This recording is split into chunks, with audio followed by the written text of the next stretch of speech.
Thank you all very much for being here this afternoon. We're here today to celebrate the life of our guru and friend, Roshan Bhartiya.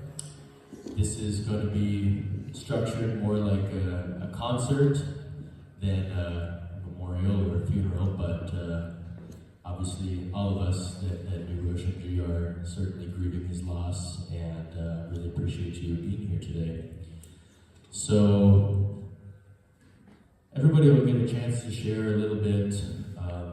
Will is going to play first, and a few of Roshanji's other students are also going to perform and just share some memories about him and his life and the impact that he had on all of us. And when we're done with our music, we're going to open the stage up for anybody here who would like to share anything about Roshanji, any memories you might have, or any way that he maybe impacted you with his music, or his personality, or anything like that. So that's kind of how it's going to be today. We picked this spot because Roshanji played quite a few concerts here throughout the years. I have sat on this very stage with him multiple times, maybe playing for you all, and it's sad that he's not here to play with us any longer, but we're going to do the best we can to carry on his legacy and honor him and his impact. So I think what I'll do is I'll pass the microphone over to Will to share some words, and then he's going to play a bit for us. So thank you all for being here.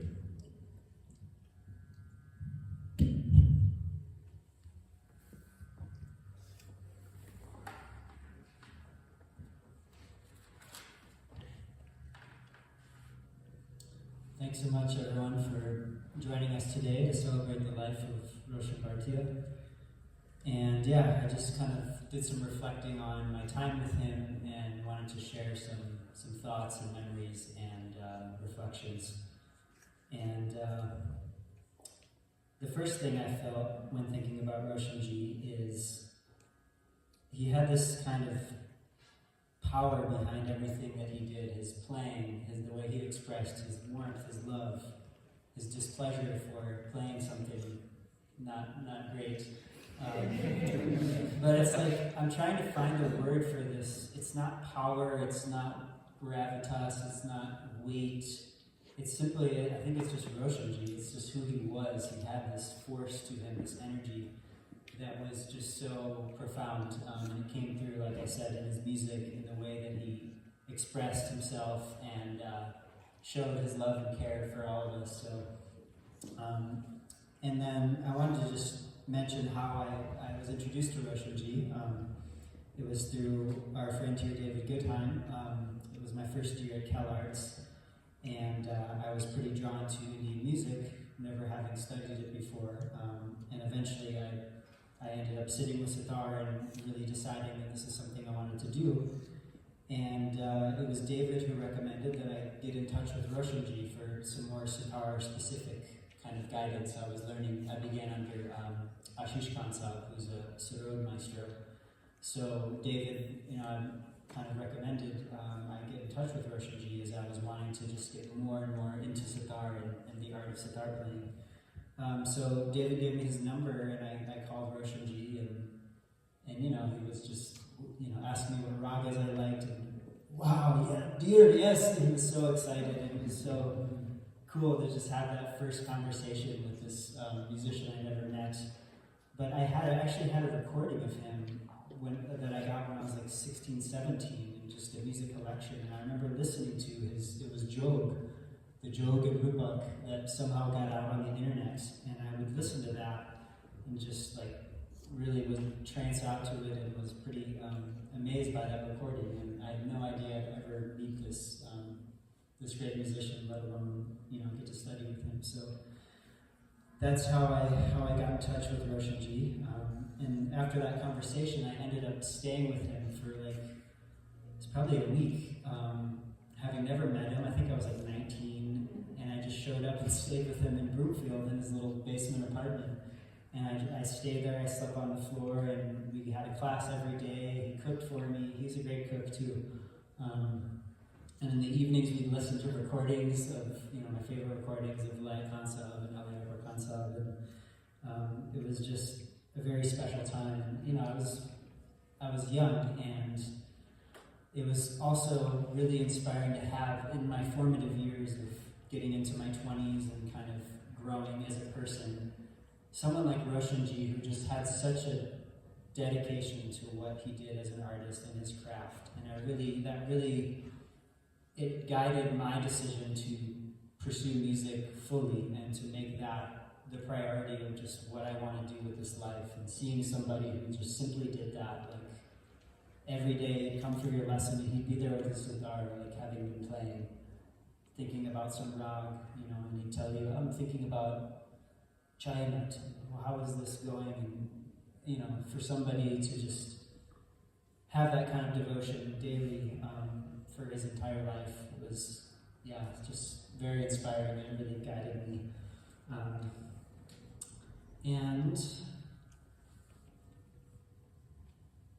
I wanted to share a bit about some of the things that he embodied as a sitar player, and there's just so much power and subtlety and clarity in his playing. It really feels like a force to behold him as a sitarist, and learning from him is, extremely inspiring and also humbling too, the types of phrases he would play that you're trying to play back to him. It was just always like, wow, this is a push, and this is tough. And one of my favorite expressions and moments would be that sometimes you'd be sitting in class and he'd play some just crazy phrase with all these memes and slides, and then he'd look at you and he'd just go, this is sitar playing. And then he would laugh. He'd just have this laugh, and it wasn't like a mean laugh, but it was just like, this is what it is, like, behind the laugh, I think, was just like the knowledge that you just have to do this for the rest of your life to get this. Welcome to my world. Yeah. Here's where you are. Here's my world. Yeah. And I really also love the way that Roshanji married melody and rhythm in this kind of deep way, and I think that was expressed through the times where he'd be teaching and he would be playing tabla and singing the guts or the composition, and then he'd be singing the alap phrases that you're supposed to play, and he would just be playing a big, robust teka, sometimes only on the baya. He sometimes didn't have a tabla, and he'd just be playing two hands on the baya. But I listen back to his recordings, and he's singing and he's playing the tabla, and it's just, I don't know anyone who teaches like that. I've never experienced that, so that was extremely memorable to sit with that.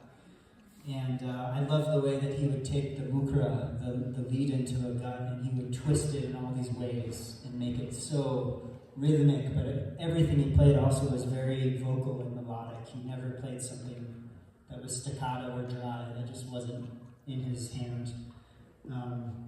It felt like an artist who's like sculpting some masterpieces, the way he sculpted these mukras and these compositions. Another thing was the way that he would do 7-beat chant in the Vilambit.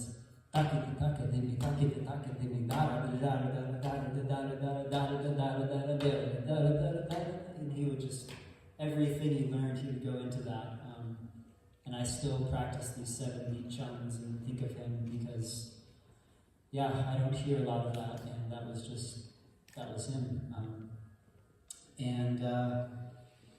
The more I reflect on learning from Roshanji, the more I realize how truly lucky we all are to have him as a guru and a friend, as an artist here in Colorado.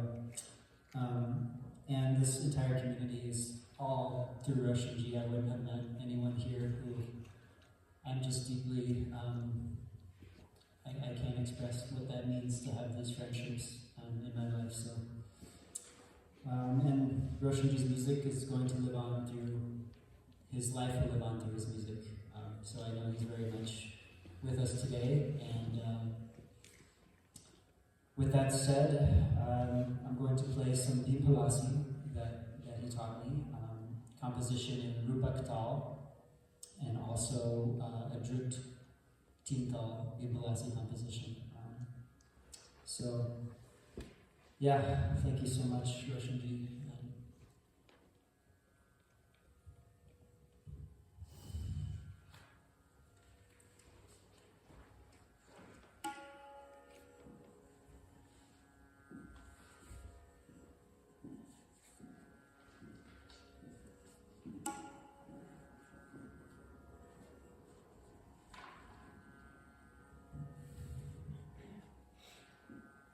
Bhimpalasi is an afternoon rag. I was kind of originally thinking I wanted to play. I feel like there's certain rags that I wanted to play jog because I feel like that really had a quality that matched with his temperament. But then as I was listening back to lesson recordings, it was just like everything that he taught me was just beautiful, and he just, every rag that he played, he just became one with that. And yeah, Bhimpalasi is perfect for this time. And the particular lesson where he just came up with his Rupak gut, and he was playing Tabla, and he just started doing it, and then he just goes, Rupak, and he just laughs, and he's just like, come on, here we go. And so that lesson was in 2010, and that's what I'll be presenting.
Thank you all for being here.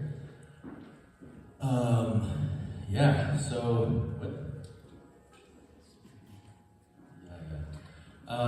going to say just a couple words and we'll keep things going. But I started studying with Roshanji when I was a teenager. I was 17 years old when I met. It was actually because of the kind help of this guy right here, Alan, to kind of sponsor my lessons for a little while. Alan and I had a deal that he would pay for my lessons as long as he could come and listen. So that was what we did for quite a while. And eat, yeah, and eat. That's very true.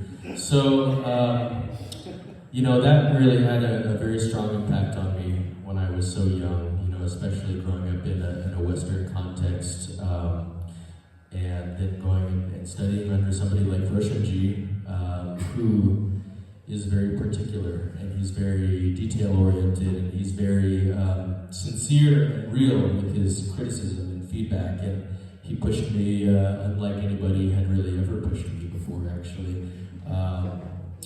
I do want to mention that Jeffrey here is my original tabla teacher and my first ever teacher, and my greatest gift to bring me to music.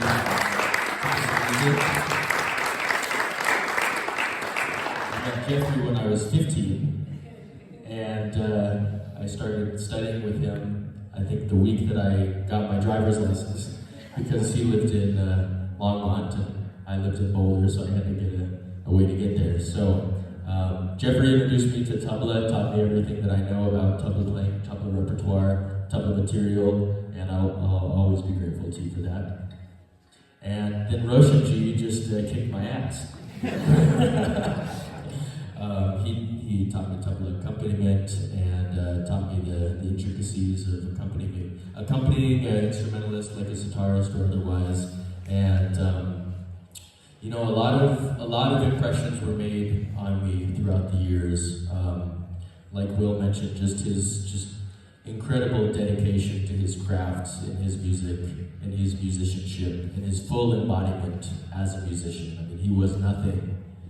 He was a lot of things, but he was nothing without his music, and his music was everything within him. It just coursed through his body, it coursed through the way that he spoke. I mean, even the way that he spoke was kind of musical. Sometimes I listen to recordings of him talk, and it's kind of sounds like a sitar in a weird sort of way. So his craft and dedication to that craft from the time he was literally 5 years old is just inspiring beyond words, and truly he changed my life forever. I mean, my time spent with Roshanji will stay with me forever, and I'm sure that many of you feel similarly about that. He is somebody who also just really is uncompromising, and I find that really passionate and inspiring. He wasn't going to beat around the bush about things. He wasn't going to pretend that he felt some kind of way when he actually felt some other kind of way. He wasn't going to pretend that you played well when you actually played terribly, even if you're on stage in front of a bunch of other people, because that's just who he was. But it was a testament to just how deeply he cared. He really, really, really cared. And he comes from a lineage of people that really, really, really cared. His father was a great sitar player, Jamal Bhartiya, who had a music school in Holland and was an incredible sitar player, student of Ravi Shankar and many others. And his grandfather as well, being a court musician who played for kings. So this is in his blood, and he took it very, very seriously, the kind of representation that he was being awarded through both his own performance and through his students. And so never did he want to give an impression of something being one way when it was in fact another way. So I take that to heart a lot. I remember even playing on this stage, and he came in, and we're getting all set up, and I'm like, oh, look at the room, isn't it so nice? It's going to be great. And He's looking at the stage. He says, "The carpet's dirty, man." "What do you want me to do playing on a dirty carpet? This is a spiritual music." So, I mean, he appreciated the room too, but you know, he was particular about things like that. And I think that really spoke to me just through the last moments of his life. You know, Roshanji's last concert that he performed was in May of this year, playing in full strength, accompanying an incredible tabla player named Anubrata Chatterjee.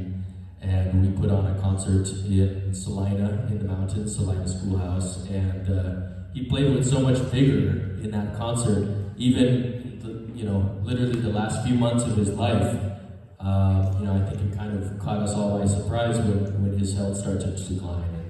And when it did, and he became more sick, and it became apparent that he was getting sick, his students really rallied around him, and it brought all of us closer together. And I hosted Roshanji in my house for about a week and did some caretaking for him. And he was still giving me lessons, even when he could hardly speak anymore. You know, just consider that we were sitting outside and he could hardly get himself between the bed and the bathroom, and yet he still wanted to teach me. And that kind of thing really will stick with me forever. He was a teacher through and through. He was dedicated to his students. That's who he was, and that's why he brought all of us together, and why we feel this strong cord of connection with him. More so than just your average person that you meet. So, yeah, I'm going to give a little performance. The last few years I was studying some vocal music with Roshanji, and so I'm going to give a very brief and humble rendition of Rag Bhoopali.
So I first met Roshanji about 2001. We met at one of Zakir Hussein's concerts in Boulder, and he was there. He was then being brought and sponsored by Tariq Hassan. He had a company called Ionian Music. And we became friends. I said, well, I'd like to play together with you if that's not out of the question. And he was very, very kind and open. And I ended up taking him to my parents for Christmas that first year. And my mother just loved him like one of her own sons. And he became a part of our family ever since, from then on. Christmas, Easter, all the holidays, he would come to our home. And we started doing all these different gigs together. We had some programs that were way down in Santa Fe, New Mexico, and Taos. He had some students down there, and we would talk all the time on the travels, on the way down. It would all be about music and about. He knew everybody who was anybody in music. He knew Latif Ahmed Khan. He knew, Shanta Prasad. He knew all the great old tabla players, or had seen them. And we would always talk about music the whole time. And we had several gigs down in Preston. And there was one gig that we had with there were a few gigs we had with a Kathak dancer, a senior answer, who was not able to make it here this afternoon, but she loved playing with Roshanji. And there was a gig that we had down there. Rock Job was mentioned, and for that concert that night, he played Rock Job. And it was magical, and it really turned the crowd on. We went back later, for a few weeks later after this. Roshanji and I played, along with Signa, at the dedication of the Peace Pole down in Crestone. And this was on the 25th of January. And Roshanji has the world record for the coldest sitar performance ever played. This was all outside, and I mean, Signa was there on a board on a piece of plywood in bare feet. But poor Roshanji, trying to play the sitar with his frozen fingers at 25 degrees. We got back inside, and I asked him later, "Do you want to go on?" He said, "No." He was done with the cold. So, what a dear presence he was, and as to what he meant to everyone here, well, we all have that to console us for his loss.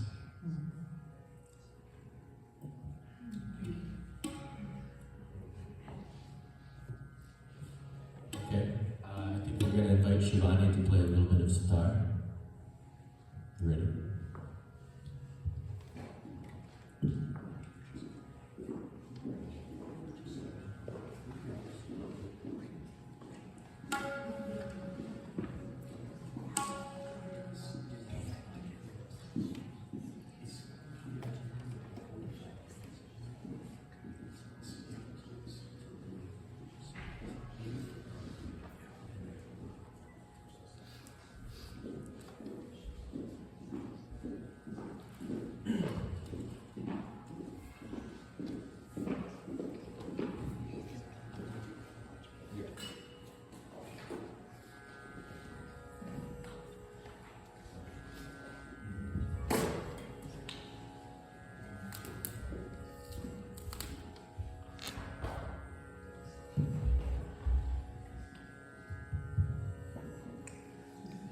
I will say just while Shivani's getting set up, Roshanji did a very interesting job of finding himself in some unique concert situations. One of my favorite concerts that him and I played together, we actually opened for a death metal band in Denver at the Gothic Theater.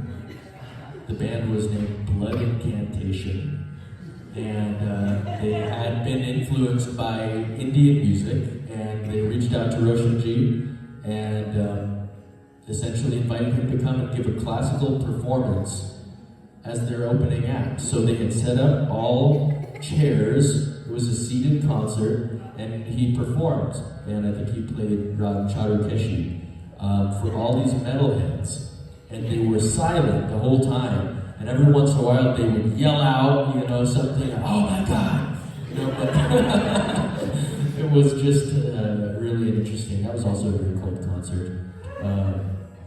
And I just also have to share my own Rag Jog performance story too. I accompanied Roshanji when he played Rag Jog, and I think it was actually the first concert that he ever invited me to come and accompany him on. So I was pretty nervous, and I felt like, oh my gosh, this incredible musician is inviting me, this kid, I think I was 22 or something, to accompany him at that time. And it was up in Estes Park, and I still remember there was herds of elk on the property that we were playing at, and so we're driving up the canyon together and driving through these big herds of elk, and but his performance of Rag Jog also really stuck with me, and it was something else, to say the least.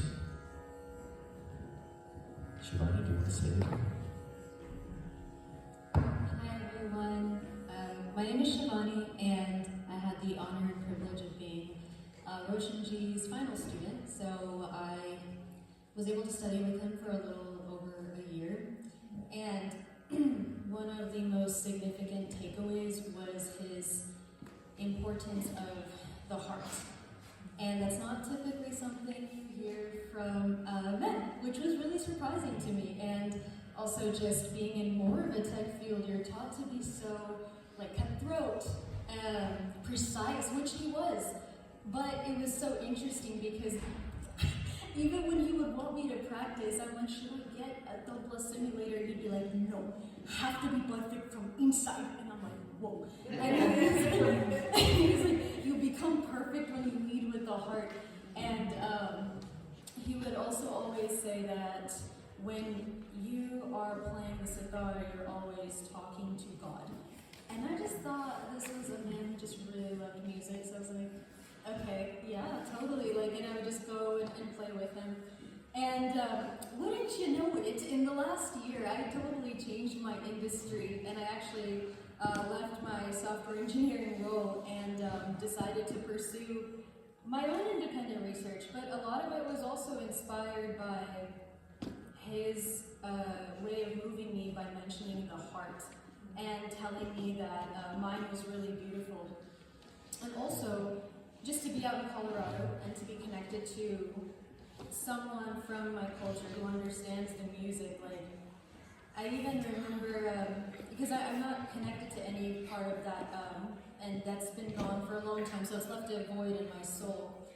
And I remember one of the lessons that we had, we would get really deep. I mean, we would talk about philosophy and spirituality, and like everyone mentioned, he was very clear in his displeasure for things, but I decided maybe I could offer him something with, just having a deeper connection back to his own culture and reflecting that back. And one of his gifts that he didn't realize was a gift was him playing, I don't know if you guys have a song in your mind, that if someone were to play it, it unlocks a core memory. So he didn't realize he was playing a lullaby for me that my mom would sing when I was this big, and I wept, and my heart was just, everything was everywhere, and then I understood what he meant by the heart. It's not something you can see right in the beginning because beauty is in the eye of the beholder, and so I, as the beholder, had to expand my own consciousness to make room for the heart, something that's very lost in this society, in the world. Very transactional, whatever, so he helped me remind me more than anything who I am. And I think that's what every human being does that we come across. They're all just projections of our internal state, and they serve a purpose, and it was really nice to share that with him, share cooking with someone who likes making Indian food, and just talking about music and celebrities that we both liked, movies that we liked. I even lived with him for a week, and it was, there's that disciple-guru relationship, but the vulnerability that he brought along too inspired me to look at human beings regardless of your background or identity, but just wanting to see that heart. That was the biggest message. And for the raga, the reason I'm choosing Bageshree, and it's because there is a soundtrack to life we have, whether we like to admit it or not. So if you're in a relationship, there's songs you guys play together all the time, and when that ends, that song represents that point of time. And I didn't realize it, but listening to my voice memos, Bageshree forever will be the soundtrack to Roshanji reminding me of my heart, and that it doesn't need to be removed, it can belong here. I mean, he made me completely change my entire, not made me, I have free will, but he inspired it. And yeah, I want to take Sitar sort of like more professionally with the work I would like to do. So yeah, I'm very new and all to this, but I really appreciate how fluid the instrument is, how divine it is, and I think it's actually helped me with a lot of stress, anxiety, and also made me realize there's nothing to fear, and the only moment you have is now. So I am thankful that he provided me that. I don't think anybody could have done that job other than him. Yep.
about 25 minutes until we have to get out of here.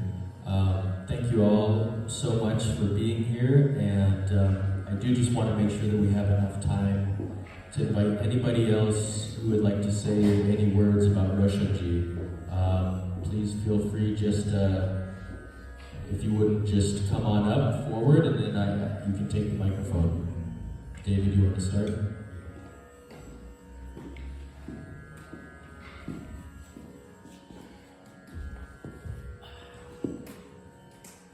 Thanks for coming, everyone.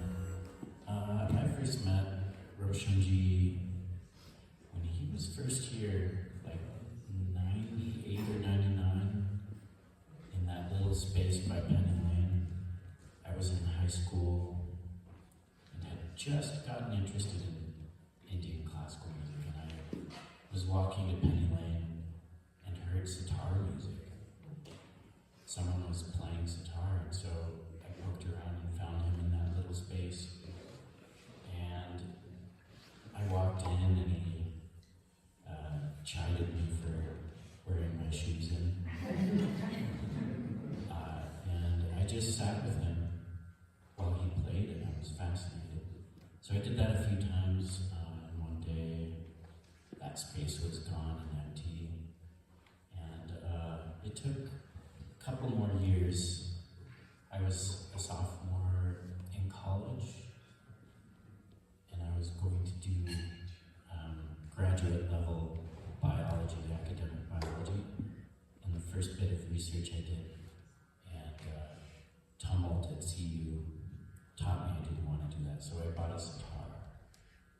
And coincidentally, friends of mine went and saw a performance that Roshanji gave in the old days with Typer.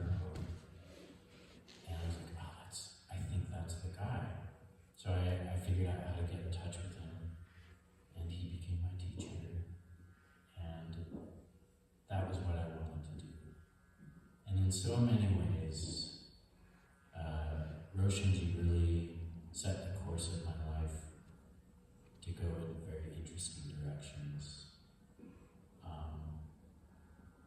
I would not have gone to Cal Arts if it were not for Roshanji and Indian music. Indian music brought me there, and that was a life-changing experience. Such a wonderful place. And yeah, after it was hard being away from Roshanji. He had to return to India during that time, and finally made it back by the time I was done with school, and we got to play more, and I got to study with him more, and it was a wonderful experience. I'm very thankful I got to know him, and very thankful for all the people I've met through him, the community that surrounded himself around him. Just a lot of really wonderful people. Very thankful to know Jeffrey and Zach. You were the best young musician I've ever met. It was always so much fun to get to play with you. And a very forgiving keeper of Tega. Yeah, I don't know. I won't say bad things about Roshanji. So, who wants to go next? I felt the fire a few times from him. We all did. Yeah, it's part of the deal. I think he cursed me once, and I think it worked. But I'm still alive, so I'm gonna keep talking if no one else wants to. So I better come get this mug. Thank you, everyone.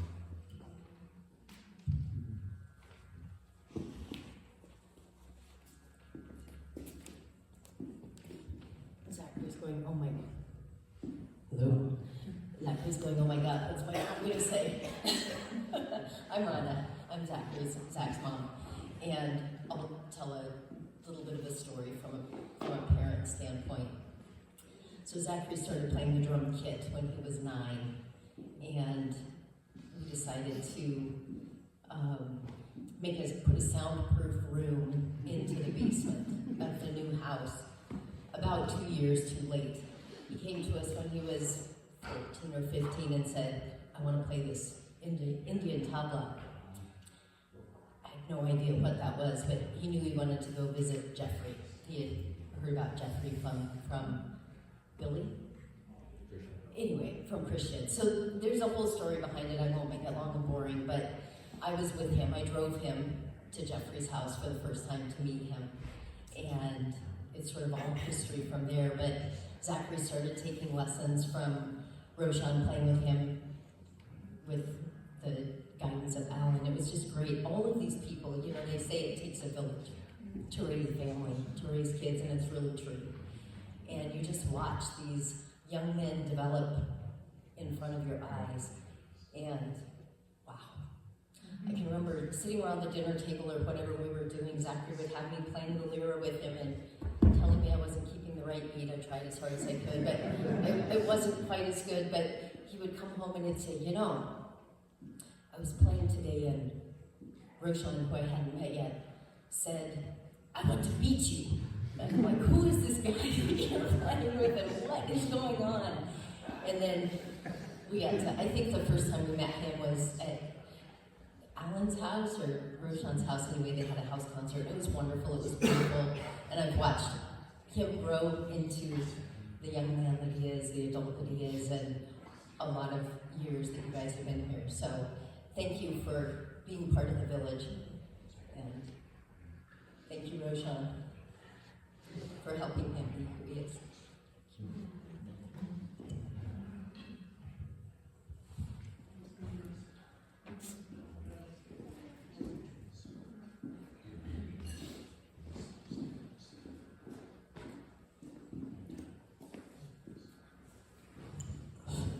Hello, everybody. My name is Sanjay, and I know Roshanji since 2000. It has been 25 years. And he taught me how to cook. He doesn't know how to cook. He told me one time, you know, cut the onions, and I cut them thick, and he's like, you don't know how to cut onions. How are you going to sell that in America?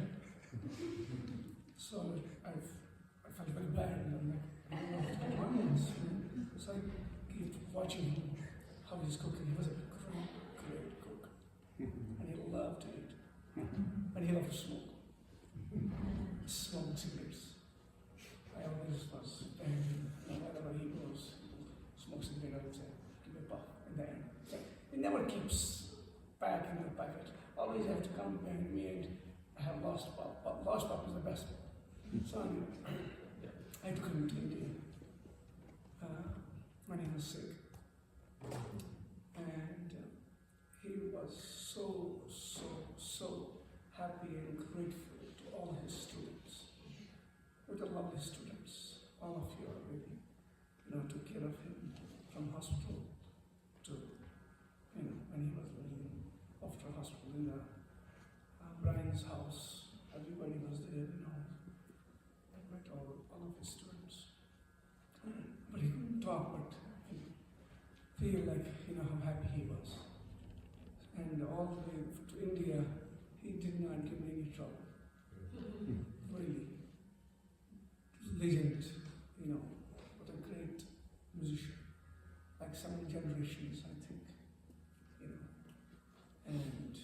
And today I was listening, and I think he did a great job. You all, Zach, amazing, all of you. I would say, really, I felt he was here, you know, listening what he had achieved. And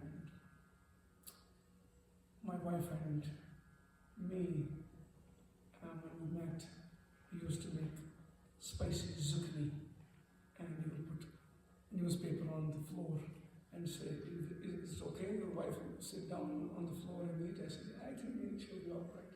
And my wife will tell me later, my mouth is burning. So this is Roshanji. He will not compromise. Like he said, he was very what he wants. One time he was having a tough time with his money. We were coming from Boulder Street. He's like, I have to go home. I'll come. I said, okay, I'll come. And we were talking and he was like, I'm having a tough time with money and this and that. But he had a student coming. He's like, today I'm going to fire this student. I said, wait a minute, you just said I'm having a tough time with money and why are you going to fire this student? He's like, he's not doing riyaz, the Urdu word, practice. He's not practicing. He's coming every week and he's not learning anything. I don't want a student like him because he will give me money. I want him to do riyaz, to practice, so I don't have to teach him same thing again and again. And trust me, he fired him. He didn't have money to pay rent. It's like, you're right. He was like, he wanted to give, but, God bless his soul. And thank you for everybody being here. Namaste.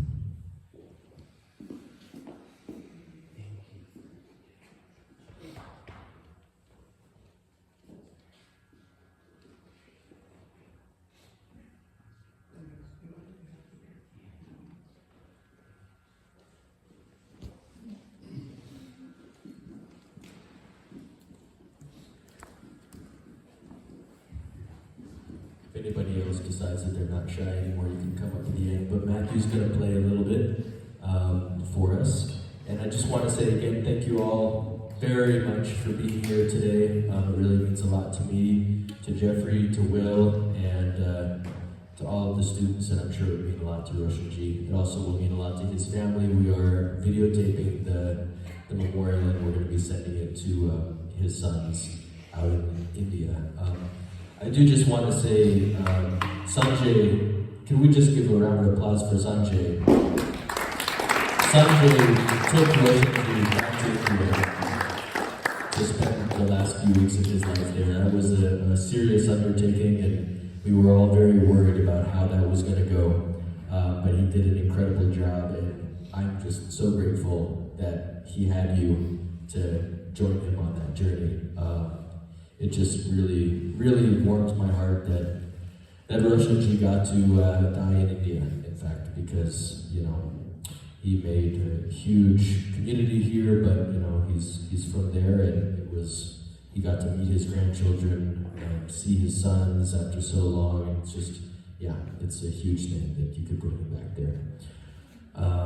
Okay.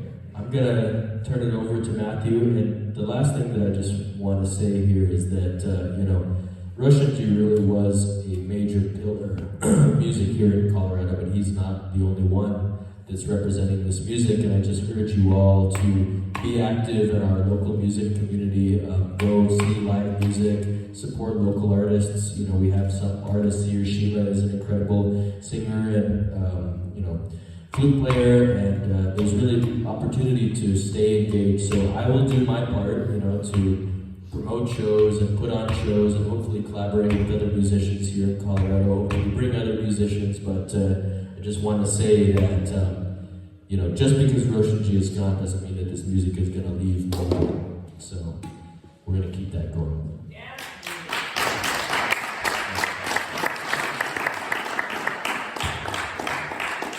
I would also just like to mention how grateful I was to Roshanji's employer, Simran, who helped Roshanji through so many years of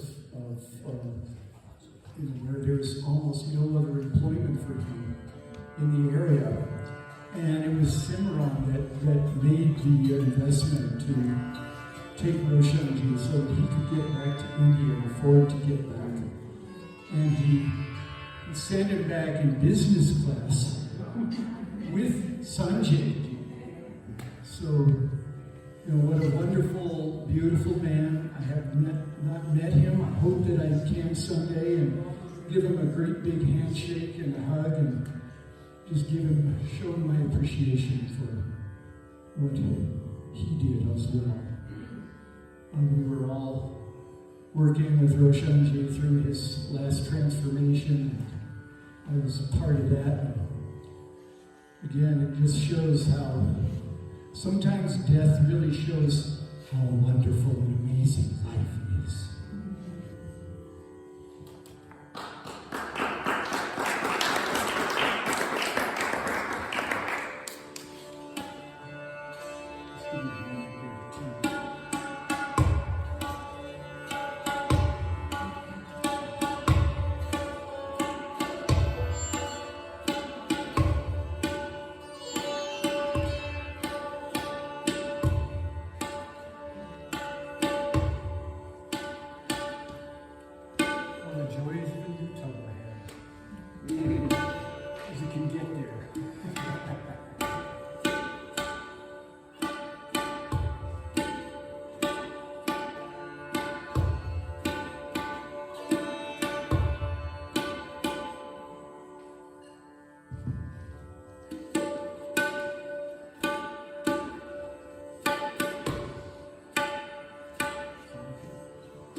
thank you all so much for being here. We do have to wrap the evening up because I know there's going to be another event shortly in this room. But really appreciate your presence, and thanks for listening. If you want to take a second, we do have this little shrine set up for Roshanji. You're welcome to come up as you wish. And I would just ask, since we're a little bit tight on time, if you wouldn't mind just putting your chair up in the stack, if you're able, that would be really helpful. And we'll see you at the next concert. Thanks for coming. If you with you, if you'd like. Yeah, take a flower. Take a flower. Take two. Thank you, Shivani. And thanks so much to Will flew out from San Francisco to be here today. So thank you as always to the crew for everything.